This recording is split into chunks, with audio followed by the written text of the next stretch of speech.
Hi friends, ನಾವು ಈಸಿಯಾಗಿ ಬೇಕ್ರಿಲಿ ಸಿಗುತ್ತೆ ಅಲ್ವಾ ದೂದ್ ಪೇಡ, ಅದೇ ರೀತಿ ಮನೆಯಲ್ಲಿ ಹೇಗೆ ತಯಾರು ಮಾಡೋದು ಅಂತ ತೋರಿಸ್ತಾ ಇದ್ದೀನಿ. ಮೊದಲಿಗೆ ಒಂದು ಕಡಾಯಿಗೆ 1 ಸ್ಪೂನ್ ತುಪ್ಪ ಹಾಕಿ ಅದು ಸ್ವಲ್ಪ ಬಿಸಿ ಆದಮೇಲೆ ಅದಕ್ಕೆ 1 ಲೀಟ್ರ್ನಷ್ಟು ಕಾಯಿಸಿದ ಹಾಲನ್ನು ಹಾಕ್ಕೊಳ್ಬೇಕು.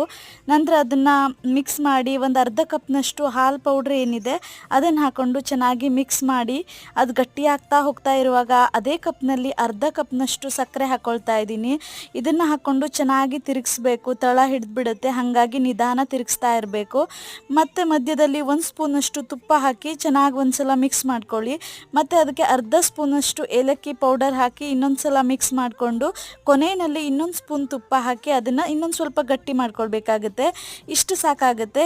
ಈ ರೀತಿ ಗಟ್ಟಿ ಆದಮೇಲೆ ಅದನ್ನು ಸ್ವಲ್ಪ ಹೊತ್ತು ತಣ್ಣಗಾಗ್ಲಿಕ್ಕೆ ಬಿಟ್ಟು ತಣ್ಣಾದ್ಮೇಲೆ ಅದನ್ನು ಒಂದ್ಸಲ ನಾದ್ಕೊಂಡು ನಮಗೆ ಎಷ್ಟು ಬೇಕೋ ಅಷ್ಟು ಚಿಕ್ಕ ಚಿಕ್ಕ ಉಂಡೆ ಮಾಡಿಕೊಂಡು ನಮಗೆ ಬೇಕಾದಂತಹ ಡ್ರೈ ಫ್ರೂಟ್ಸ್ನ ಇಟ್ಟರೆ ನಮಗೆ ರುಚಿಯಾದಂತಹ ದೂದ್ ಪೇಡ ರೆಡಿ ಆಗುತ್ತೆ.